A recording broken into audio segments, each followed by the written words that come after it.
Ruang kreatif Melati di Jalan Mentok, Kota Pangkal Pinang diresmikan oleh Menteri Pariwisata dan Ekonomi Kreatif Republik Indonesia Sandiaga Uno. Galeri seni yang didedikasikan Melati untuk pengrajin ekonomi kreatif di Bangka Belitung itu berdiri di bangunan heritage yang dibangun pada tahun 1930. Menteri Pariwisata dan Ekonomi Kreatif Sandiaga Uno menyebut galeri seni kreatif ini bisa hidup bukan dari inisiator namun dukungan dari komunitas. Informasi lebih lengkapnya akan disampaikan oleh rekan jurnalis kami dari Bangka Pos, ada Andini yang akan melaporkannya. Silakan rekan Andini. Oke, baik. Terima kasih Firda. Selamat sore Tribuners. Jadi kemarin Menteri Pariwisata Republik Indonesia Bapak Sandiaga Uno itu berkunjung ke Bangka Belitung, tepatnya Kota Pangkal Pinang. Yang pertama itu untuk meresmikan Rumah Kreatif Melati di Jalan Mentok, Kota Pangkal Pinang.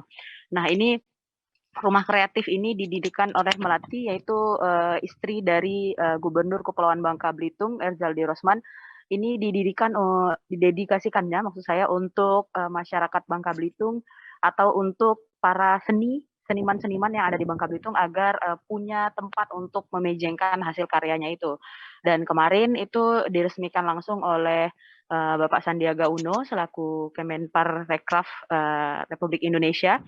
Dan Sandiaga Uno di peresmian itu berpesan bahwa ini bukan bukan keberhasilan dari Melati yang mendirikan rumah kreatif itu, tapi melainkan ini adalah tugas besar komunitas yang ada di Bangka Belitung untuk terus meramaikan rumah kreatif itu.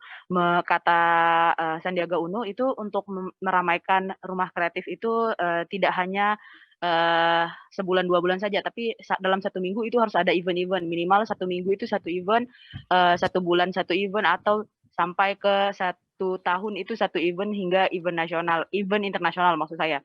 Kemudian setelah dari peresmian itu, Sandiaga Uno juga sempat membeli sepatu olahan atau sepatu dari lukisan anak SMA di Bangka Selatan.